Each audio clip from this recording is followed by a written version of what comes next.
जो यम द्वितीया का तिलक अपने मस्तक पर धारण करेगा, यम द्वितीया के दिन जो बहन के घर का भोजन ग्रहण करेगा, उसको कभी ना 7.5 लगेगा, ना कभी ढैया लगेगा। जो बहन के घर का यम द्वितीया का एक निवाला भी ग्रहण कर लेता है, उसे ना कभी 7.5 सताता है, ना कभी ढैया शनि सताता है। मैं तुझे फर्क आज वही यम द्वितीया की आप सभी को बहुत बहुत बधाई हो। माँ यमुना आपके जीवन का कल्याण करे। महाराज, ऐसा बहन और भाई का संबंध होता है। केवल एक ये नहीं कि बहन ने अगर कुछ मांग लिया और भाई ने कुछ दे दिया, वहीं तक का संबंध है। तिलक लगवाया और 100-500 का लिफाफा दे दिया, वहीं तक का संबंध है। नहीं नहीं, इस दूज का नाम है यम द्वितीया। यम द्वितीया का मतलब है सूर्य नारायण भगवान की धर्म पत्नी माता छाया के गर्भ से जो पुत्र उत्पन्न हुए हैं यम, उनके बाद में जो बहन उत्पन्न हुई हैं यमुना जी। महाराज, कितना आत्मीय प्रेम होगा अगर यमुना जी का संपूर्ण परिवार देखा जाए। यमराज शनि महाराज, यमुना जी, ताप्ती, कितना कितना सुंदर परिवार है।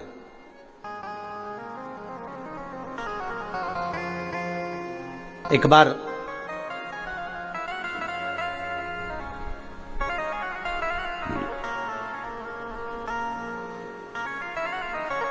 एक मुखिया जी ठाकुर जी की सेवा में लगे हुए थे और ठाकुर जी की सेवा में लगे लगे मुखिया जी भगवान से रोज लाड़ लड़ाते, ठाकुर जी का रोज श्रृंगार करते, ठाकुर जी को नए नए वस्त्र आभूषण धराते, सुंदर सामग्री सिद्ध करके भगवान को सामग्री धरा देते, बड़ा सुंदर साज सजाते। एक बार मुखिया जी की ग्रह दशा पर 7.5 आ गया और मुखिया जी की ग्रह दशा पर जब 7.5 आया, शनि जब लगा, अब मुखिया जी कष्ट में हो गए, परेशान हो गए, बड़े दुखी हो गए, आए दिन बड़े कष्ट में रहते। एक दिन मुखिया जी की आंखों में जब जल भर गया, नैनों में जल भर गया, तब श्री ठाकुर जी महाराज स्वयं प्रकट होकर पूछे, क्यों मुखिया जी आज आपके नैनों में जल भरा हुआ है, बात क्या है? शास्त्र कहता है, शिव महापुराण की कथा कहती है, जब आप शंकर भगवान पर जल चढ़ाएं या ठाकुर जी से लाड़ लड़ाएं, ठाकुर जी की सेवा करें, ठाकुर जी की अर्चना करें, पाठ करें, पूजन करें, ठाकुर जी का स्नेह लड़ाएं, उस समय पर श्रृंगार करते समय, पूजन करते समय, सेवा करते समय, भगवान की आराधना करते समय आपकी आंखों में जल नहीं होना चाहिए। भगवान की अर्चना करते समय जल क्यों आए, किस लिए?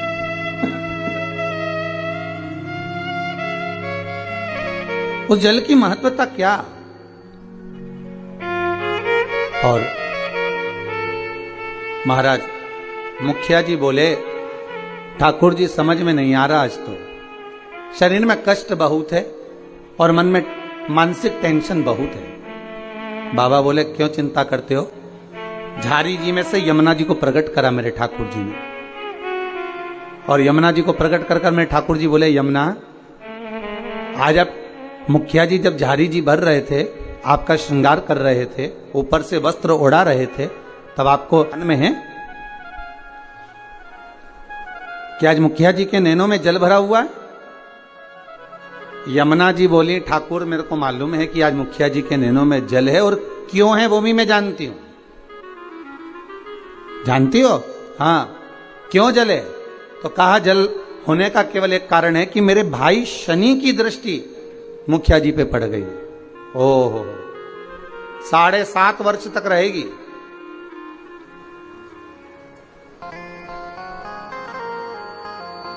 भगवान कृष्ण बोले, यमुना अगर शनि महाराज आपके भाई हैं, हमारे तो साले हैं, यदि बहन बोले तो क्या भाई मानेगा नहीं? बोलो प्रभु क्या चाहते हो। बस जाओ और शनि महाराज से कहो, जो ठाकुर जी से लाड लड़ाए, जो भगवान की सेवा में डूबा रहे, जो भगवान की भक्ति में सदा डूबा रहे, उस पर कभी न 7.5 लगे न ढैया लगे। शनि की कुदृष्टि उस जीव पर नहीं पड़ना चाहिए।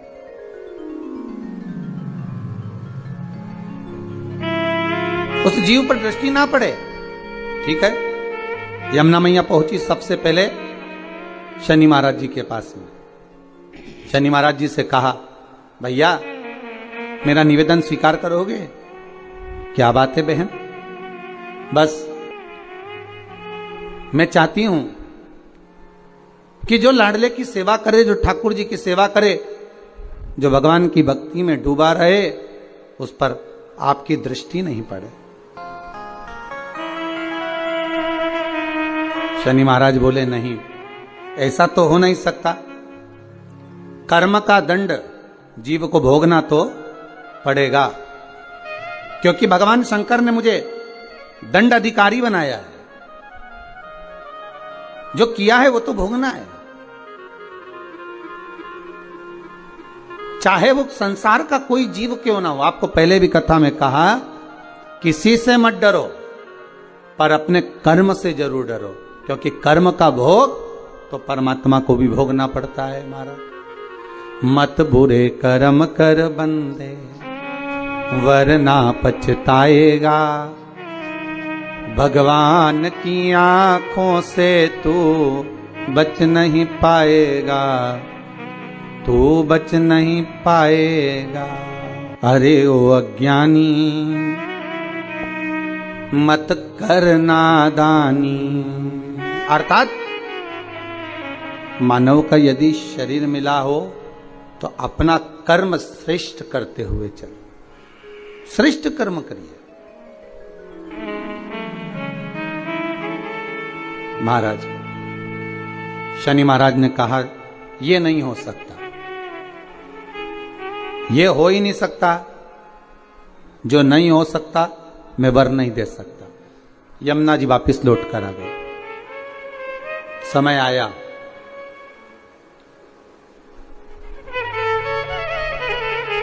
कार्तिक का महीना था। यमुना जी इससे पहले शनि महाराज के पास बारंबार जा चुकी है। यमराज के पास भी यमुना जी कई बार जा चुकी है, बार बार विनती कर चुकी है, पर मानते ही नहीं।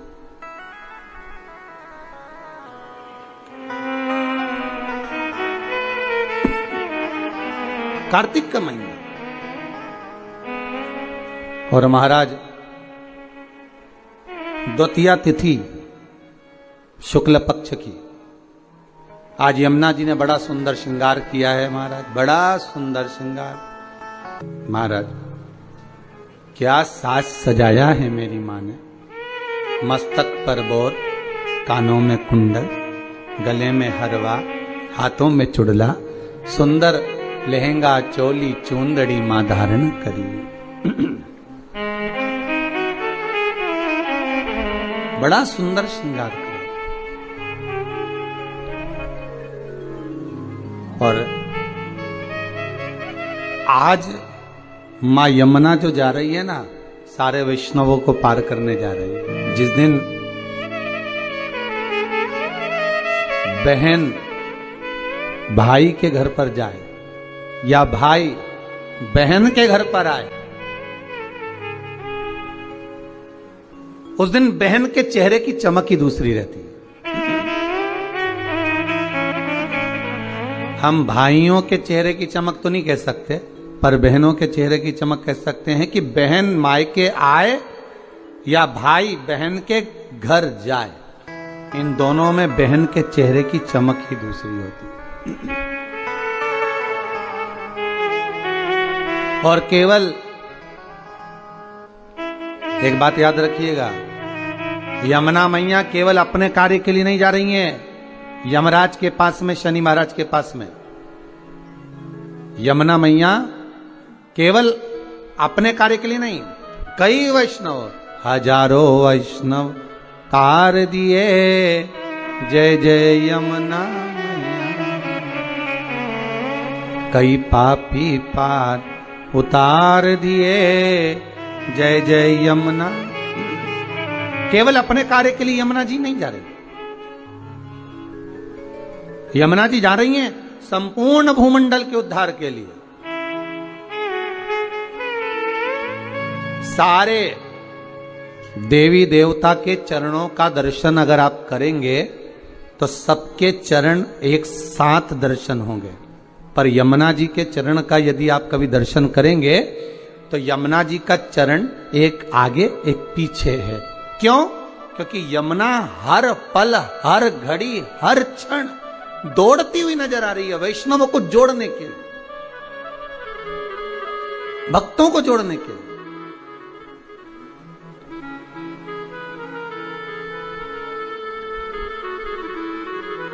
यमुना मैया हर पल हाथ में माला लिए दौड़ती हुई नजर आ रही है कि मेरे वैष्णवों को मुझे इस माला में पिरोना है, मेरे वैष्णवों को मुझे जोड़ना है, भक्ति के धागे में जोड़ना है, प्रेम के धागे से जोड़ना है। भागती नजर आ रही, इतनी सुंदर श्रृंगार कर कर मां यमुना चली है, बड़ी सुंदर। महाराज जब बड़ा सुंदर श्रृंगार कर कर पटरानी यमुना जी चली, बीच मार्ग में भगवान कृष्ण मिल गए, मेरे ठाकुर जी प्राप्त हुए। ठाकुर जी ने पूछा यमुना कहां जा रही हो? यमुना जी कह रही हैं उस दिन गई थी शनि महाराज के पास में पर वर प्राप्त नहीं हुआ था। आज कुछ ऐसा करने जा रही हूं जिससे मेरे दोनों भाई मेरे दरवाजे पर आकर मुझे वर देकर जाएंगे, ये मुझे विश्वास है। आपको पहले भी कथा में कहा, अगर मनुष्य का विश्वास प्रबल है, भाव प्रबल है, आस प्रबल है, विश्वास प्रबल है, तो यह पक्का है कि भगवान आता जरूर है। भगवान भाव प्रबल है, इसलिए भक्ति के बल पर विदुर जी महाराज के यहां आकर केले के छिलके खा लेते। भाव प्रबल है, भक्ति प्रबल है, इसलिए शबरी अंबा के दरवाजे पर जाकर झूठे बेर खा लेते हैं। भाव प्रबल है, भक्ति प्रबल है, इसलिए कर्मा जी के घर पर जाकर खिचड़ी खा लेते हैं। आज स्वयं यमुना जी को देखे तो भगवान कह रहे हैं कि कहां जा रही हो यमुना, इतना श्रृंगार कर कर। यमुना जी कहती हैं प्रभु मैं मेरे दोनों भाइयों को निमंत्रण देने जा रही हूं। निमंत्रण किस चीज का? मेरे धाम में ब्रजमंडल में मैं उनको बुलाऊंगी। ब्रजमंडल में बुलाओगी? क्यों? यमुना जी कह रही है मैं भूमंडल पर ब्रजमंडल में मेरे शनि महाराज और यमराज दोनों को बुलाऊंगे, दोनों भाई आएंगे। क्यों? तो कि भोजन करने। हो द्वारकाधीश कहे, भगवान कृष्ण बोले, ठाकुर जी बोले, ओ यमुना वो तेरे भाई हैं, मालूम है तेरे को? वो यमराज, वो शनि महाराज कहां तेरे यहां आएगा? यमुना जी बोली हर बार मैं मेरे भाइयों के यहां जाती हूं, जितने ही बार मौका मिलता है मैं अपने भाइयों के घर में अपने मायके जाती हूं, पर इस बार मैं निमंत्रण देने जा रही हूं कि आपको मेरे यहां आना पड़ेगा, आपको मेरे यहां पहुंचना पड़ेगा।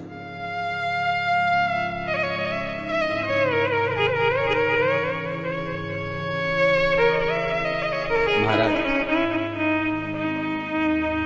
यमदूतिया की कथा कहती है,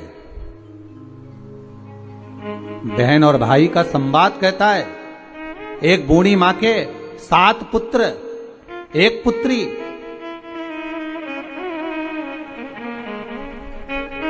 और श्राप लगा था उस बूढ़ी मां के यहां कि तेरे घर में जितने बेटे हैं इनका जब विवाह होगा तो इनको सांप डसेगा, इसको मरना पड़ेगा।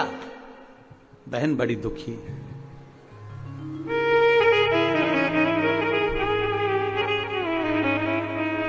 आज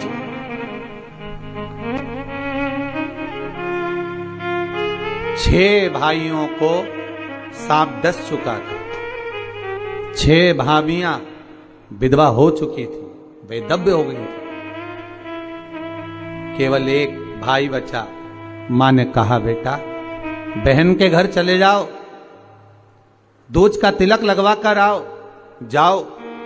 भाई जाए, बहन को सूचना मिली कि मेरा भाई आ रहा है और एक ही भाई बचा है, अब तो शादी होती है, सांप डस लेता है, क्या करूं? भाई का आदर करा, सत्कार करा, सम्मान करा, भाई गया, बहन प्रसन्न हुई, पर चिंता एक ही व्याप रही थी कि एक भाई बचा है और उसको भी सांप डसेगा विवाह में। आया समय, शादी पक्की हो गई, विवाह पक्का हो गया, पर मां को भी चिंता और बहन को भी चिंता कि सांप आएगा और उसको डसेगा शादी में। बस विवाह होकर आती है बहू और सांप डस लेता। बहन के मन में जब भाव प्रकट हो गया तो विवाह का दोष मिटाया कैसे जाए, मन में आ गया, एक काम करती हूं, जहां मेरा भाई जाएगा, भाई का जहां पूजन होगा, उस जगह पर सबसे पहले पूजन बहन का होगा। बहन भाई का स्वरूप धारण कर कर चली, जहां भाई को खड़ा करते बहन वहां खड़ी हो जाती। बारात चलते चलते पीपल के पेड़ के नीचे रुकी तो भाई से कह दिया धूप में खड़े हो जा, मैं बैठूंगी इस पीपल के पेड़ के नीचे। लोगों ने कहा कहां धूप में दूल्हे राजा को खड़ा कर रही हो? नहीं नहीं नहीं, ये धूप में खड़ा होगा, छांव में मैं बैठूंगी। फेरे में भाई बैठा तो बहन कहती है पहले फेरे में मैं लूंगी, पहले फेरे में बैठूंगी। जितने कार्य होते गए बहन अग्रण्य रहती रही। समय आया जब बहू घर में आ गई, सर्प डसने के लिए घर में प्रवेश कर गया। आज भाई को हटाकर बहन उस स्थान पर बैठ गई जहां पर सर्प डसने आ रहा था। बहन को देखा, सर्प ने भी जान लिया कि आज अगर इस भाई को बचाने वाली है तो ये बहन ही है। भाई को बचाने वाली कोई दूसरी नहीं, यही बहन है।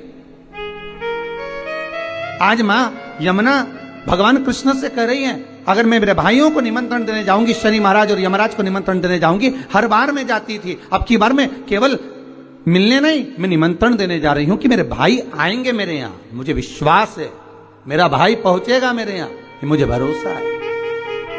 महाराज अगर विश्वास प्रबल है तो परमात्मा आता जरूर है। विश्वास प्रबल है, परमात्मा क्यों ना आएगा? आया। पहुंच गई यमुना मैया सीधे यम द्वार। भाभी खड़ी थी दरवाजे पर। जैसे ही देखा भाभी ने हाथ जोड़कर निवेदन करा, जीजी आई है। क्या बात है यमुना जी, कैसे आना हुआ दीदी? बस भैया को निमंत्रण देने आई हूं मैं। अच्छा, किस बात का? बस कार्तिक महीने की शुक्ल पक्ष की द्वितीय तिथि है, मैं चाहती हूं उस दिन मेरा भाई मेरे दरवाजे पर आए। यहां तो निमंत्रण दिया, पहुंच गई शनि महाराज के यहां, वहां भी भाभी दरवाजे पे खड़ी थी, आवाज लगाई, भैया आए। क्या बात है बहन यमुना, क्या चाहती हो? यमुना जी कहती हैं भैया आपको निमंत्रण देने आई हूं, आपको आना पड़ेगा मेरे यहां। ठीक है। दोनों भाइयों ने, यमराज और शनि महाराज ने विचार कर लिया कि बहन के घर जाना है। सालों से बुलाती बुलाती थक गई थी यमुना मैया, पर नहीं आए। रोज निमंत्रण करती थी, नहीं आए। पर आज जो निमंत्रण दिया गया है, आज जो निमंत्रण करा गया है, वो निमंत्रण यमुना जी ने दोनों भाइयों को बुलाने के लिए किया गया। आइए। और आए शनि महाराज और यमराज स्वयं पधारे ब्रजरज में, ब्रज की भूमि पर, ब्रजमंडल में। जैसे ही भोजन करने के लिए बैठे, बहन ने तिलक करा। तिलक करा तो यमराज पुकार कर बोले शनि महाराज और यमराज, जी जी बोल तुझे क्या चाहिए? इतने में यमुना जी की आंख से अश्रु की धार बह रही थी, अश्रु की धार। महाराज, एक भाई की पूंजी, एक बहन की पूंजी ही प्रेम है, स्नेह है। अश्रु की धार बह रही है। मांग बहन क्या चाहिए? यमुना जी कहती हैं बस भैया कृपा कर दे, दोनों भाई से एक ही वर मांगती हूं, जो यम द्वितीया के दिन इस यमुना जी के जल में स्नान करेगा वो सारे बंधनों से मुक्त हो जाएगा। यमराज कहते तू इतना सा मांगती है यमुना, मैं तुझे वर देता हूं। यम द्वितीया के दिन जो भाई अपनी बहन के हाथ से मस्तक पर भाल पर तिलक करवाएगा वो यम की कैद कभी नहीं जाएगा, ये वचन देता हूं तुझे। शनि महाराज ने कहा बहन मैं तुझे वर देता हूं, वचन देता हूं, जो यम द्वितीया का तिलक अपने मस्तक पर धारण करेगा, यम द्वितीया के दिन जो बहन के घर का भोजन ग्रहण करेगा उसको कभी ना 7.5 लगेगा ना कभी ढैया लगेगा। जो बहन के घर का यम द्वितीया का एक निवाला भी ग्रहण कर लेता है उसे ना कभी 7.5 सताता है ना कभी ढैया शनि सताता। मैं तुझे वर देता। आज वही यम द्वितीया की आप सभी को बहुत बहुत बधाई हो। मां यमुना आपके जीवन का कल्याण करे। हर महादेव। श्री शिवाय नमस्तुभ्यम। दर्शकों, जैसा कि 5 दिवसीय पूजन समाप्त हुआ, यह पूजन भाई दूज के दिन समाप्त होता है। तो बहुत से लोगों का कमेंट आ रहा है कि थाली आज उठाएं कि कल उठाना है। तो ऐसा है कि कहीं कहीं पे गोवर्धन पूजा 21 अक्टूबर को ही कर लिए हैं और 22 अक्टूबर को भाई दूज मना रहे हैं। तो जब आपने 21 अक्टूबर को गोवर्धन पूजा किया है तो आपने थाली का भी पूजन किया होगा, और भाई दूज के दिन तो थाली का पूजन किया ही जाता है। उसके बाद थाली का पूजन करने पर जब थाली का पूजन हो जाए तो उसी समय आप थाली को उठा लीजिएगा, आसन भी वहां से उठा दीजिएगा। उठाना कैसे है, तो जैसे आपने थाली का रोजाना पूजन कर रहे हैं उसी तरह से एक उसमें कमलगट्टा, एक हल्दी की गांठ, एक कमरबेल के टुकड़े रखने हैं, सिक्के पे रोली लपेटना है, चावल, हल्दी, कुमकुम का छींटा देना है। उसके बाद पुष्प समर्पित करना है, 5 घी के दिए लगाने हैं। उसके बाद उसी दिए से आरती करिएगा। फिर जो कमलगट्टे, अमरबेल के टुकड़े, हल्दी हैं उसे आप अपने आंचल में लीजिए। माता की कामना करते हुए आंचल को अपनी तरफ गिरा लीजिएगा। उसके बाद थाली को उठा लीजिएगा। बाकी जो सामग्री है उसे भी एक पोटली बना करके अलग से रख लीजिएगा। जब इन सभी सामग्रियों को आप अपनी तिजोरी में रखने ले जाएं तो एक दिया घी का साथ लेके जाइएगा। तिजोरी में सामग्री रखें, घी का दीप तिजोरी के बाहर रख दीजिएगा। उसके बाद जो 4 दिए बचे हुए हैं, ये चारों दियों को आप एक उसी भगवान के स्थान पर ही छोड़ दीजिएगा। एक मुख्य द्वार पे, एक तुलसी के पास, इस तरह से रसोई घर में 5 दिए 5 स्थान पे रख दीजिएगा। ये है भाई दूज की पूजा, थाली उठाने की पूजा। उसके बाद तुरंत आसन हटा दीजिएगा, थोड़ा सा पानी का छींटा दे दीजिएगा, थोड़ा सा चावल लेके बाहर जाएं, घर के बाहर, उसे बाहर छींट करके अंदर प्रवेश करें। बस इतना ही करना है। और ये कब करेंगे, तो शुभ मुहूर्त देखकर ही करिएगा। शुभ मुहूर्त में, जैसे भाई दूज आज मना रहे हैं तो आज की जो शुभ मुहूर्त है शाम को 5:44 से 6:10 तक है। तो इसके बीच में आप पूजन कर लीजिएगा। पूजन के बाद थाली को उठा दीजिएगा, सिक्के को तिजोरी में रख दीजिएगा। नहीं तो फिर रात्रि का जो समय है वो 11:58 से 12:31 तक रहेगा। तो मध्य रात्रि हो जा रही है, तो इसके पहले ही आप यह कार्य कर लीजिएगा। नहीं तो अपने पंडित से भी आप पूछ सकते हैं शुभ लाभ मुहूर्त कब है, उस समय में थाली का पूजन करके थाली उठा दीजिएगा। हर हर महादेव। वीडियो आपको पसंद आई हो, अच्छी लगी हो तो आप चैनल को जरूर सब्सक्राइब करें। आप जितने भाई बहन हमसे जुड़े हैं आपका तहे दिल से धन्यवाद। आपके घर में माँ लक्ष्मी सदैव विराजमान रहे। वीडियो को ज्यादा से ज्यादा शेयर करें। हर हर महादेव। श्री शिवाय नमस्तुभ्यम। हर हर महादेव। महाराज, जैसा कि आप सभी लोग जानते हो कि 22 अक्टूबर 2025 यानी कि बुधवार वाले दिन इस पवित्र कार्तिक माह के कृष्ण पक्ष की प्रतिपदा तिथि पड़ रही है। इस दिन गोवर्धन पूजा है और यह कोई साधारण दिन नहीं है। प्रत्येक घर की महिला भगवान गोवर्धन की पूजा पाठ करती है, उनकी प्रतिमा बनती है। उनसे विशेषकर निवेदन है कि कल 22 अक्टूबर वाले दिन आपको गोवर्धन की पूजा किस प्रकार करनी है, किस मुहूर्त पर आपको गोवर्धन महाराज की प्रतिमा बनानी है, किस दिशा पर आपको गोवर्धन की पूजा पाठ करती है में बनानी है, यानी उनका मुख किस दिशा में होना चाहिए, दीपक कौन सा प्रज्वलित करना है, चौमुखी दीपक या साधारण उपाय करते समय किन किन बातों का ध्यान रखना है, पूजा पाठ किस प्रकार करनी है, ये संपूर्ण बातें महाराज, यदि आपके जीवन में बहुत समस्या है, समस्या समाप्त नहीं हो पाती है।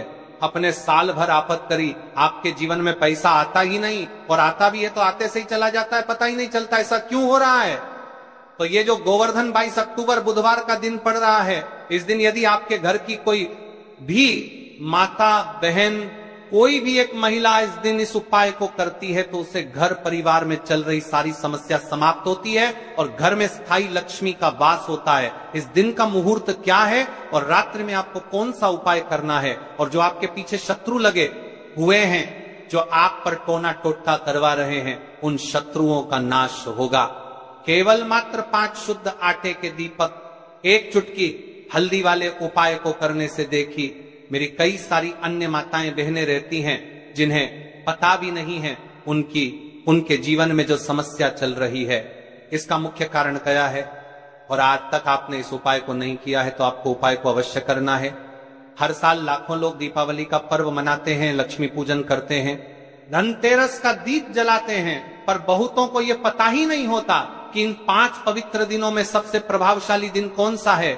वो दिन है गोवर्धन पूजा का दिन, यानी कि इस साल 22 अक्टूबर बुधवार, इस दिन केवल अन्नकूट ही नहीं बनता, बल्कि ये वो दिन है जब स्वयं भगवान श्री कृष्ण, मां लक्ष्मी और गिरिराज गोवर्धन तीनों एक साथ कृपा बरसाते हैं। और सबसे अद्भुत बात यह है भक्तों कि इस वर्ष की गोवर्धन पूजा के दिन बन रहा है प्रीति योग और आयुष्मान योग, जिसका मतलब है जिसने भी इस दिन सच्चे भाव से उपाय किया, उसके घर में आयु, धन और स्थिरता तीनों का वरदान मिलेगा। कहा जाता है जब इंद्रदेव के अहंकार से धरती कांप उठी थी, तब भगवान श्री कृष्ण ने मात्र अपनी छोटी उंगली पर गोवर्धन पर्वत को उठा लिया और पूरी गोकुल नगरी को बचा लिया। इसीलिए इस दिन को कहा जाता है गोवर्धन पूजा या अन्नकूट महोत्सव। इसीलिए इस दिन किया जाने वाला उपाय आपके जीवन के भाग्य को समाप्त कर देता है।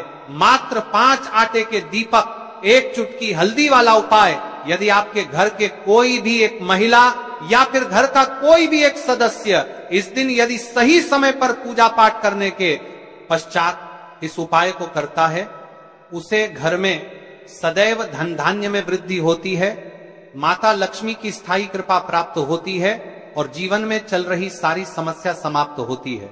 इस दिन घर घर में गाय के गोबर से गिरिराज पर्वत, गौ माता और श्री कृष्ण की प्रतिमा बनाई जाती है, उनकी परिक्रमा की जाती है और भगवान को खील, बताशे, गुड़, दही और अन्नकूट का भोग लगाया जाता है। लेकिन इस वर्ष इस गोवर्धन पूजा में एक गुप्त दिव्य उपाय बताया गया है, जिसके बारे में शिव महापुराण में उल्लेख है, जिसे अगर कोई भी घर का सदस्य, विशेष रूप से कोई माता या बहन सच्चे मन से करती है, तो उसके जीवन से धन की रुकावट, कर्ज और परिवार की सारी विपत्ति दूर हो जाती है। भक्तों, मेरी कई सारी अन्य माताएं बहनें हैं जिनके जीवन में बहुत सारी समस्या चल रही है, उन्होंने साल भर आफत करी, उनके जीवन में पैसा नहीं आ रहा है, धन की समस्याएं, तो विशेषकर मेरी उन माता बहनों से निवेदन है, यदि आपने आज इस उपाय को कर लिया तो आपके जीवन में चल रही सारी समस्या समाप्त होगी। भले ही आपको उसे समस्या के बारे में नहीं पता हो कि ये जो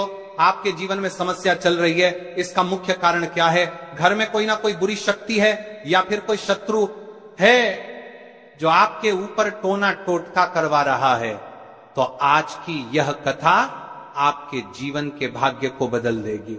अब सवाल उठता है वो उपाय क्या है, कौन सा दीपक जलाना है, कहां जलाना है और किस समय उसका प्रभाव सर्वोच्च होता है। तो भक्तों ध्यान से सुनिए, क्योंकि यही उपाय आपके जीवन की दिशा बदल सकता है। 22 अक्टूबर बुधवार यानी गोवर्धन पूजा का पावन दिन, इस दिन उदय तिथि के अनुसार सुबह से लेकर गोधूली बेला तक आपको करना है एक अत्यंत सरल परंतु चमत्कारी उपाय, पंच दीपक और 1 चुटकी हल्दी का उपाय। दीपक गोवर्धन पूजा के दिन जलाया जाए तो वह भाग्य को चमकाने वाला दीप बन जाता है। भक्तों, इस उपाय के 5 दीपक जीवन के 5 संकटों को जलाने वाले हैं। दरिद्रता, कलह, रोग, कर्ज और मानसिक अशांति। और एक चुटकी हल्दी स्वयं माता लक्ष्मी का स्वरूप मानी जाती है। इसलिए जब आप 5 दीपक और एक चुटकी हल्दी से ये उपाय करते हैं तो मानो आप लक्ष्मी और विष्णु दोनों की संयुक्त साधना कर रहे हो। तो आइए अब जानते हैं कि यह उपाय कैसे करना है, किस समय करना है और किन बातों का विशेष ध्यान रखना है। सबसे पहले 22 अक्टूबर की सुबह सूर्योदय से पहले उठ जाएं, घर की सफाई करें और स्नान कर शुद्ध वस्त्र धारण करें। दूसरा, गाय के गोबर से घर के आंगन में एक छोटा सा गोवर्धन पर्वत बनाएं, या अगर संभव न हो तो भगवान श्री कृष्ण और गिरिराज जी की तस्वीर या प्रतिमा स्थापित करें। तीसरा, अब एक चौकी पर लाल कपड़ा बिछाएं, उस पर 5 छोटे दीपक रखें जो गेहूं के आटे से बने हों। चौथा, हर दीपक में थोड़ा सा शुद्ध घी डालें और हर दीपक में एक एक चुटकी हल्दी मिलाएं। 5वां, दीपक जलाने से पहले यह मंत्र बोलें, नमो गोवर्धनाधिपतये नमः, श्री कृष्णाय नमः, श्री लक्ष्म्याय नमः। अब 5 दीपक क्रम से प्रज्वलित करें। इन दीपकों को आप या तो अपने आंगन में गोवर्धन पर्वत के सामने या घर के तुलसी कुंड के समीप रखें। अगर आपके घर में शिवलिंग है तो एक दीपक वहां भी जलाया जा सकता है। देखिए महाराज, यदि हम उपाय कर रहे हैं तो उसे उपाय का मुहूर्त भी होना चाहिए। जैसे कि हम शिव मंदिर में उपाय करते हैं सुबह के समय, प्रदोष काल के समय, रात्रि के समय। इस प्रकार से गोवर्धन महाराज की जब आप प्रतिमा बनाएंगे, जब आप वहां पर उनकी पूजा पाठ करेंगे, तब आपको दीपक प्रज्वलित करना है या फिर शाम के समय करना है। ध्यान से सुनिए, सबसे उत्तम समय, यदि हम सही समय पर उपाय विधि करें तो इससे घर में स्थायी लक्ष्मी का वास होता है और घर से दरिद्रता का नाश होता है। पहला श्रेष्ठ मुहूर्त सुबह 6:26 से 8:42, यानी सुबह का जो समय है, सुबह जो ब्रह्म मुहूर्त रहता है वह 6:00 से लेकर 8:42 तक का सबसे उत्तम समय है। दूसरा श्रेष्ठ मुहूर्त 12 दोपहर 3:29 से शाम 5:44 तक, और अगर संभव हो तो गोधूली बेला में शाम 5:44 से 6:10 के बीच दीपदान अवश्य करें, क्योंकि यही वह समय है जब गौ माता, श्री कृष्ण और मां लक्ष्मी की ऊर्जा एक साथ सक्रिय होती है। अगर यह उपाय कोई एक भी परिवार सदस्य श्रद्धा से करता है तो परिणाम चमत्कारी होते हैं। घर में धन रुकावट समाप्त होती है, व्यापार में वृद्धि होती है, कर्ज या पढ़ के बोझ से मुक्ति मिलती है, कुंडली के कालसर्प दोष या वास्तु दोष के प्रभाव कम होते हैं, घर में स्थायी लक्ष्मी का वास होता है, शिव और विष्णु दोनों की कृपा प्राप्त होती है। और अगर कोई माता या बहन ये उपाय करती है तो घर के हर सदस्य की बाधाएं स्वतः शांत हो जाती हैं। शिव महापुराण में कहा गया है, दीपम दृष्ट्वा न दिव्यति, दीपम स्पृष्ट्वा न दहयति, दीपम पूज्यम भवेत् तस्मात् दीपम लक्ष्मी प्रदम भवेत्ति। अर्थात जो दीपक श्रद्धा से जलाया जाए वह न केवल अंधकार मिटाता है बल्कि लक्ष्मी की स्थिर कृपा भी देता है। और भक्तों, इस दिन रात के समय भी एक दीपक अवश्य जलाना चाहिए कि मुख्य द्वार पर यह दीपक राहु केतु और नकारात्मक ऊर्जा को दूर करता है। अगर यह दीपक गोवर्धन देवता के नाम से जलाया जाए तो समझ लीजिए संपूर्ण वर्ष घर में कर्ज, कलह और अशुभ ग्रहों का प्रभाव समाप्त हो जाता है। इसलिए भाइयों और बहनों, 22 अक्टूबर बुधवार के दिन जब आप गोवर्धन महाराज की पूजा करें तब ये 5 दीपक एक चुटकी हल्दी वाला उपाय अवश्य करें, क्योंकि यही वह उपाय है जो आपके जीवन के अंधकार को मिटाकर भाग्य का दीप प्रज्वलित करेगा। याद रखिए, दीप जलता है तब अंधकार मिटता है, पर जब श्रद्धा से दीप जलता है तो किस्मत भी जगमगा उठती है। देखिए भक्तों, हम राशि से जुड़ा भाग्य भी बताते हैं और भाग्य में चल रही परेशानियों को भी बताते हैं। यदि आपको ऐसा लगता है कि आपके जीवन में दोष चल रहे हैं तो आप कमेंट बॉक्स में अपना नाम और अपनी राशि अवश्य लिखें। कल जिन माता बहनों ने अपनी राशि से जुड़ा भाग्य जानने के लिए कमेंट करा था, वो लोग जान लो आज की 2 विशेष राशि। इस वर्ष गोवर्धन पूजा के दिन जिन 2 राशियों पर विशेष कृपा बरसने वाली है वो है वृषभ राशि और कर्क राशि। इन जातकों को इस उपाय का विशेष फल प्राप्त होगा, धन, सौभाग्य और स्थायी समृद्धि का वरदान। देखिए महाराज, हमने उपाय को आपको अच्छी तरीके से समझा दिया है, किस प्रकार करना है, कैसे करना है, मुहूर्त कौन सा है, संपूर्ण बातें। अब हम उसे मुख्य उपाय की तरफ चल रहे हैं, जो आपको गोवर्धन पूजा के पश्चात करना है।